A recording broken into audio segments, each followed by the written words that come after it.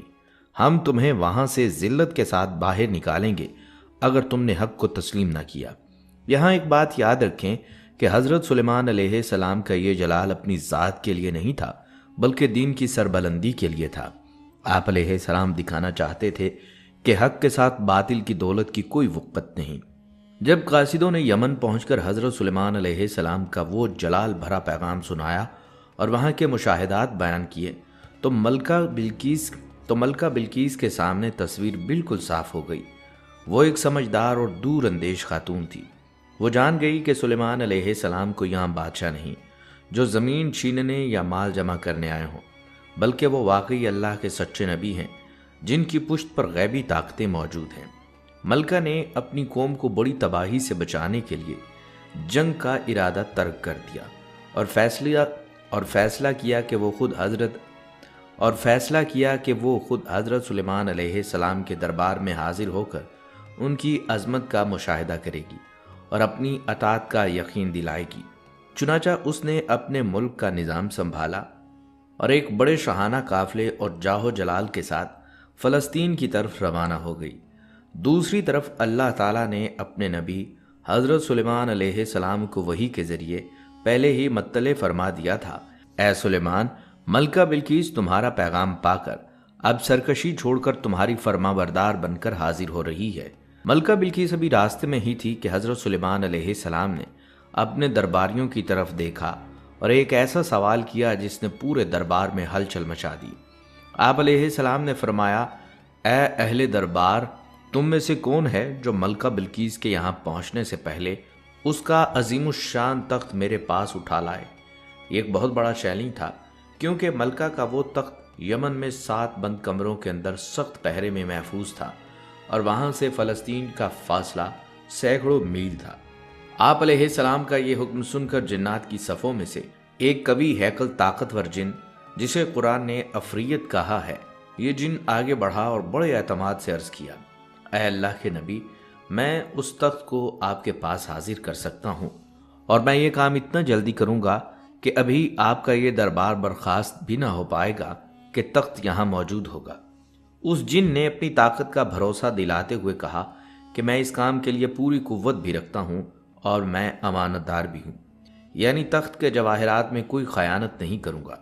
یہاں غور طلب بات یہ ہے کہ حضرت سلیمان علیہ السلام نے یہ مطالبہ کیوں کیا؟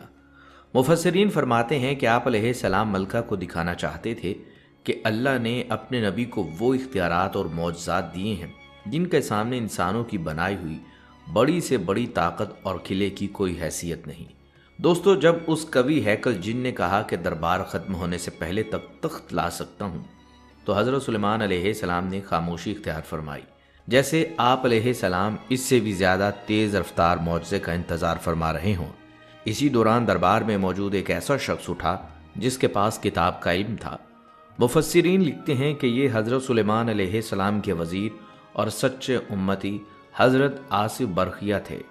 ان کے پاس کوئی جسمانی طاقت یا جنات جیسی ہیبت نہ تھی، بلکہ ان کے پاس کلام اللہ اور اسم اعظم کی طاقت تھی۔ اس مرد مومن نے عرض کیا، اے اللہ کے نبی، میں وہ تخت آپ کے پاس اتنی جلدی لا سکتا ہوں کہ آپ کی آنکھ جھپکنے یعنی پلک مارنے سے پہلے وہ یہاں موجود ہوگا۔ ابھی یہ بات مکمل ہی ہوئی تھی کہ سب نے دیکھا کہ وہ عظیم الشان تخت جو سینکڑوں میل دور یمن کے قلعوں میں بند تھا، حضرت سلیمان علیہ السلام کے سامنے دربار میں رکھا ہوا تھا۔ یہ اللہ کی دی ہوئی وہ کرامت تھی جس نے ثابت کر دیا کہ ایمان اور علم کی طاقت جنات کی جسمانی طاقت سے کہیں زیادہ بڑی ہے۔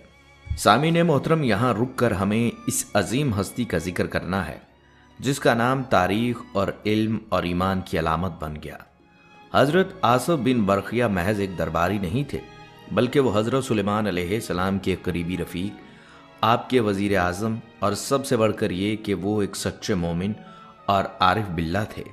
مفسرین لکھتے ہیں کہ وہ اللہ کے اسم اعظم، وہ خاص نام جسے پکار کر دعا مانگی جائے تو رد نہیں ہوتی، سے واقف تھے۔ ان کا یہ کارنامہ ثابت کرتا ہے کہ اللہ کے ولیوں کو وہ طاقت عطا کی جاتی ہے جو عام انسانی عقل سے بالا تر ہے۔ اکثر مفسرین کا اس بات پر اتفاق ہے کہ وہ اسم اعظم یا حیو یا قیوم تھا۔ اللہ کے اسم اعظم کے 73 حروف میں سے آصف بن برقیہ کے پاس صرف ایک حرف کا علم تھا، مگر اس ایک حرف کی طاقت کا یہ عالم تھا کہ انہوں نے چشم زدن میں مادے کی منتقلی کا وہ کارنامہ انجام دیا جس پر آج کی سائنس بھی حیران و پریشان ہے۔ جہاں آج کی سائنس ٹائم اینڈ سپیس یعنی وقت اور فاصلے کے نظریات میں الجھی ہوئی ہے اور ٹیلی پورٹیشن کو ایک ناممکن خواب سمجھتی ہے، وہیں ہزاروں سال پہلے آصف بن برقیہ نے ثابت کر دیا کہ روحانی طاقت کائنات کے تمام مادی قوانین پر بھاری ہے۔ یہ واقعہ دراصل سائنس کے ان داموں پر ایک خاموش تنقید ہے جو مادی وسائل کے بغیر کسی چیز کی منتقلی کو تسلیم نہیں کرتی۔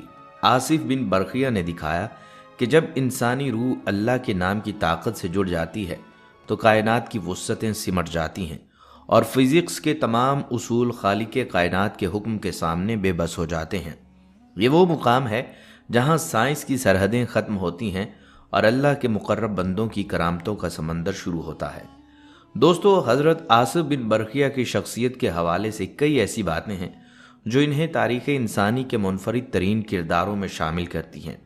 مفسرین کرام بشمول حضرت ابن عباس رضی اللہ تعالیٰ عنہ بیان کرتے ہیں کہ آصف بن برقیہ حضرت سلیمان علیہ السلام کے محض ایک وزیر ہی نہیں بلکہ آپ علیہ السلام کاتب اور معتمد خاص بھی تھے۔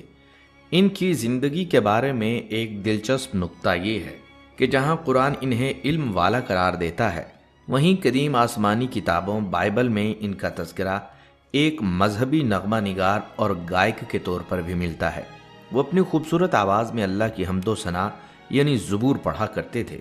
روحانی علوم کی کتابوں میں ان سے منسوب ایک کتاب الاجناس کا ذکر آتا ہے جسے عملیات اور روحانیات کے حلقوں میں نہایت اہمیت دی جاتی ہے۔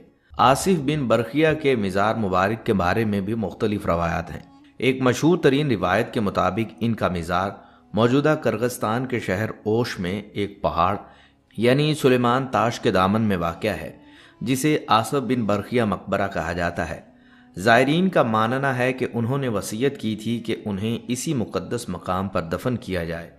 آصف بن برقیہ کی زندگی ہمیں یہ سبق دیتی ہے کہ جب انسان کا علم اور ایمان کامل ہو جاتا ہے تو وہ مادے کی قید سے آزاد ہو کر ایسی فتوحات حاصل کرتا ہے جس کے سامنے جدید سائنس بھی گھٹنے ٹیک دیتی ہے۔ بہرحال دوستو، جب حضرت سلیمان علیہ السلام نے ملکہ بلقیس کا وہ عظیم الشان تخت اپنے سامنے موجود پایا تو آپ علیہ السلام کی زبان مبارک پر غرور یا تکبر کی بجائے اپنے رب کی حمد و ثنا جاری ہو گئی۔ آپ علیہ السلام نے عاجزی کے ساتھ فرمایا، یہ سب میرے رب کا فضل ہے۔ آپ علیہ السلام نے اس معجزے کو اپنا کمال سمجھنے کی بجائے اللہ کی طرف سے ایک امتحان قرار دیا کہ آیا میں اس عظیم نعمت پر شکر ادا کرتا ہوں یا نہ شکری۔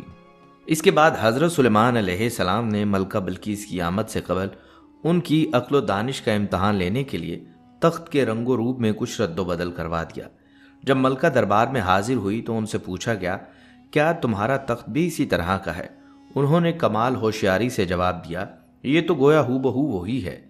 بلقیس کو اپنی سلطنت کی روحانی اور مادی عظمت دکھانے کے لیے آپ علیہ السلام نے ایک ایسی حیرت انگیز عمارت تیار کروائی جس کا فرش شفاف شیشے کا تھا اور اس کے نیچے تیز رفتار پانی میں مچھلیاں تیر رہی تھیں۔ جب بلقیس اس محل میں داخل ہوئیں تو انہوں نے اسے گہرا حوض سمجھا اور پار کروانے کے لیے اپنی پنڈلیاں کھول دیں۔ تب حضرت سلیمان علیہ السلام نے حقیقت واضح کرتے ہوئے فرمایا، یہ پانی نہیں بلکہ شیشے سے جڑا ہوا محل ہے۔ یہ وہ آخری نشان تھا جس نے بلقیس کے دل کو تسخیر کر لیا اور وہ پکار اٹھیں کہ اے میرے رب، میں سلیمان علیہ السلام کے ساتھ رب العالمین پر ایمان لاتی ہوں۔ معزز دوستو، حضرت سلیمان علیہ السلام اور ملکہ بلقیس کا یہ واقعہ ہمیں سکھاتا ہے کہ اصل طاقت اور اقتدار صرف اللہ کے پاس ہے اور سچی کامیابی وہی ہے جو انسان کو اپنے رب کے حضور جھکا دے۔ تفسیری روایات کے مطابق ملکہ بلقیس کے قبول اسلام کے بعد وہ حضرت سلیمان علیہ السلام کے نکاح میں آئیں۔ آپ علیہ السلام نے یمن میں ان کے لیے 3 عظیم الشان محل تعمیر کروائے جہاں آپ علیہ السلام اکثر تشریف لے جایا کرتے تھے۔ اس طرح حق کی ایک صدا نے ایک پوری قوم کی تقدیر بدل کر رکھ دی۔ دعا ہے کہ اللہ تعالی ہمیں بھی سلیمان علیہ السلام جیسی شکر گزاری اور حضرت آصف بن برقیہ جیسا علم و ایمان عطا فرمائے۔ اگر آپ کو تاریخ انسانی کے ان پراسرار اور ایمان افروز گوشوں پر مبنی یہ ویڈیو پسند آئی ہے تو اس ویڈیو کو لائک کریں اور اپنے دوستوں کے ساتھ شیئر کر کے اس پیغام کو عام کریں۔ اگر آپ چاہتے ہیں کہ ہم اسی طرح کے مستند تاریخی واقعات اور انبیاء کرام کی زندگی کے سنہری پہلو آپ کے سامنے لاتے رہیں تو ہمارے چینل کو سبسکرائب کرنا اور بیل آئیکن کو دبانا نہ بھولیں تاکہ ہماری ہر نئی آنے والی ویڈیو آپ تک سب سے پہلے پہنچ سکے۔ اپنی قیمتی رائے کا اظہار کمنٹ سیکشن میں ضرور کیجیے گا۔ اگلی ویڈیو تک کے لیے اپنے اس دوست کو اجازت دیجیے۔ زندگی رہی تو پھر ملاقات ہوگی۔ اللہ حافظ۔